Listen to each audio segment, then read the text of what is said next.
Friends आज आपण मान पाखु नहीं आसी बहुत बढ़िया रेसिपी नड़िया रस प्रस्तुति अंडा तरकारी जहाँ को खाइले पाटिरु छाड़बनी आहरी अधिक खाइया को मन हेबो ताहले आसंतु जिबा रेसिपी आड़ को मो चैनल रे जदि आपण नुआ हेतिबे प्लीज गोटे सब्सक्राइब करिवे आउ साइड रे बेल आइकन को प्रेस कर देबे जेमिति मोर नुआ वीडियो अपलोड हबो तुरंत नोटिफिकेशन मिल परिबो आउ मोर वीडियो को प्लीज शेष पर्यंत देखिए अनुरोध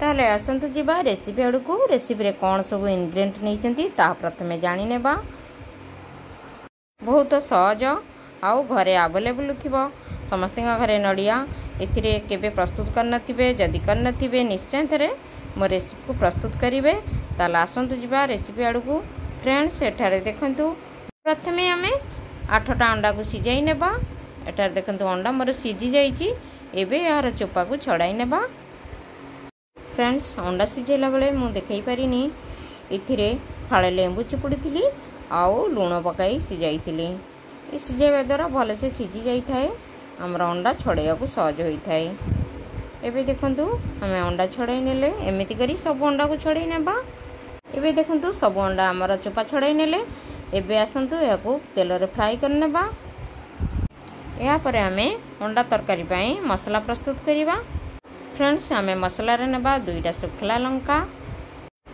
छोट खंडे अदा गोटे रसुण खंडे दालचीनी आउ 2टा गोलमरिच 2टा लवंग 3टा गुजराती तापरे हमें नेबा आधा चमच पोस्त आधा चमच धनिया आउ 2टा पियाज गोटे टमाटो फ्रेंड्स पियाज को हमें छोट स्लाइस करी काटी नेबा आउ सब मसला को सफा करी ग्राइंडिंग करनेबा पेस्ट पाई एबे हमें नड़िया गोटे नेबा या को चोपा छड़े भल भाव या को कोरी नेबा फ्रेंड्स एटार देखंतु मु गोटे नड़िया को कोरी नेइछि एबे या को हमें ग्राइंडर रे ग्राइंडिंग कर देबा इथेरु कोकोनट मिल्क प्रस्तुत करिबा बा नड़िया रस प्रस्तुत करिबा या को एबे नहीं हमें ग्राइंडर रे ग्राइंडिंग करनेबा नड़िया करी को देला परे या परे हमें आधा कप पानी देबा ग्राइंडिंग करिया पई नले हमरा ग्राइंडिंग भल हबो नै एबे हमें चलंतु ग्राइंडिंग करनेबा फ्रेंड्स एबे हमरा ग्राइंडिंग होई गेला एबे चलंतु हमें नड़िया रस को छाणी नेबा फ्रेंड्स गाँ रे साधारणतः नड़िया रस रे तेल बाहर करथांती मुंडर लगाया पई बा देहर लगाया पई किंतु यार मिल्क रे बहुत प्रकार रेसिपी भी होई परिबो मीठा ठारू तरकारी पर्यंत बहुत भल भल रेसिपी हो पार जहाँकि बहुत स्वादिष्ट लगी थाए फ्रेंड्स मो नड़िया रस विभिन्न प्रकार रेसिपी करी आगुरी फ्रेंड्स मोर विधि विधान चैनल को निश्चय सर्च करेंगे देखिए विभिन्न प्रकार रेसिपी पाइपर नड़िया रस ताले आसतु जीवा आमर एबे अंडा करी रेसिपी को एबे देखंतु मु रस काढ़ी नेली छानी आउ डंका माध्यम रे आपण चाहिए कपड़ा रे पसाई चुपुड़ी देवे एथिरे बहुत बढ़िया रस बाहर थाए फ्रेंड्स एठार देखंतु हमर कोकोनट मिल्क रेडी हो गला बहुत सारा रस गोटे नड़िया रु बाहरला देखंतु एबे हमें 2टा आलू को नेबा या को काटी नेबा अंडा तरकारी पकाइया पई फ्रेंड्स हम ओडिया मानक घरे आलू न पड़ले पिला माने तरकारी खाई न थांती आलू खोजी थांती तेन करी मु भी आज अंडा करी रे आलू पकाइची आपणकर पसंद अनुसार आलू पकाइबे नचेत अंडारे नड़िया रस दे आपण करि परिबे एबे आलू कटा सरला एबे आसंतु हमें कढ़ाई गरम करी 3 चम्मच सोरिष तेल गरम करिबा तेल हमरा गरम होई गेलेनी एबे जो आलू काटी थिले ताहाको प्रथमे भाजी नेबा आलू भल भाव रे टिके गोल्डन ब्राउन करी भाजीबा नले तरकारी हमर भल लागिबो नै आलू गंधेइबो तेन करी आलू हमर भले से देखंतु भाजी हो गलानी एबे हमें प्लेट को काढ़ी नेबा या परे हमें एई तेल रे अंडा को फ्राई कर नेबा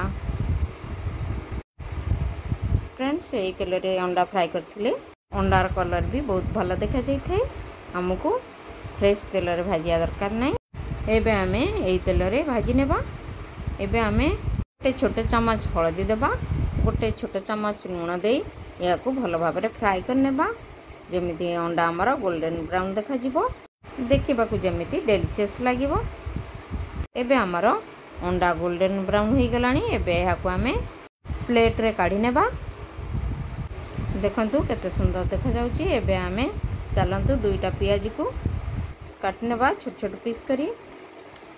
एबे हमर पियाज कटा होई गला। एबे आसंतु कढ़ाई रे जो तेल बळी थिला सेथिरे आमे पियाज को छाड़ नेबा फ्राई करिया पई। पियाज को एबे आमे रेड ब्राउन हैला पर्यंत फ्राई करिबा। तापरे जो मसला बाटी रखिथिले ऐड करिबा। देखंतु हमर पियाज गोल्ड ब्राउन होई गलानी। एबे आमे मसला को ऐड करिबा।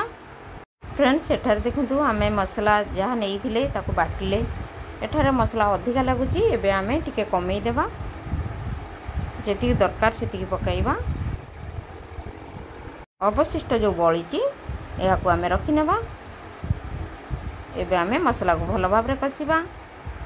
फ्रेंड्स एठी देखंतु हमर मसला कसा होई गलानी। एबे आमे चलंतु ऐड करिबा आधा चम्मच हळदी गुंड। या पकाई भलो भाबरे कसी नेबा। या परे आमे टेस्ट अनुसार लूण या पकाई भलो भाबरे कसी नेबा। या परे आमे 2 स्पून रेड चिली पाउडर पकाई। एबे आमे मसला रे सब पकाई भलो भाबरे कसी नेबा। एबे हमर मसला होई गलानी भलो भाबरे कसा। अंडा को भाजी रखिथिले, आलू को भाजी रखिथिले, एहा को आमे भलो भाबरे कसी नेबा। जेमती मसला रे अंडा आ आलू भलो भाबरे मिक्स होई जिवो। ए देखंतु धीरे धीरे मिक्स होई आसिलानी। एबे आमे अल्प समय कसी पानी दी देबा, आवश्यक अनुसार पानी। फ्रेंड्स मु एटारे पानी को उषुम कर नेइथिली। आपण उषुम करी पानी पकाइबे, आउरी तरकारी टेस्ट होई थाए। आपण केते झोल खाइबे सेही अनुसार पानी देबे। गरम पानी देला परे एबे आमे जो कोकोनट मिल्क रखिथिले एहा को धीरे धीरे करी स्प्रेड करी पकाई नेबा। फ्रेंड्स या बहुत डेलिशियस लागे तरकारी रे, जे कोनस तरकारी या को पकाई परिबे। एबे आमे नडिया रस पकाई नेले। एबे आमे किछि समय ढांकुणी ढांकी देबा। किछि समय होई गेले ढांकुणी खुली देखिबा। फ्रेंड्स देखंतु एठार आमा तरकारी बहुत बढ़िया होईची, डेलिशियस लागुची। एथिरे किछि धनिया पत्र पकाइबा। ताले आसंतु एबे आमे गरम गरम परसी नेबा पूरी सहित खाइबा पई। फ्रेंड्स आज रे रेसिपी आपण मानकु केमिति लागिला प्लीज कमेंट रे जणाइबे। जदि आपण को भल लागि थाए मोर रेसिपी गोटे लाइक करिवे आउ कमेंट शेयर करिया को भूलिबे नाही।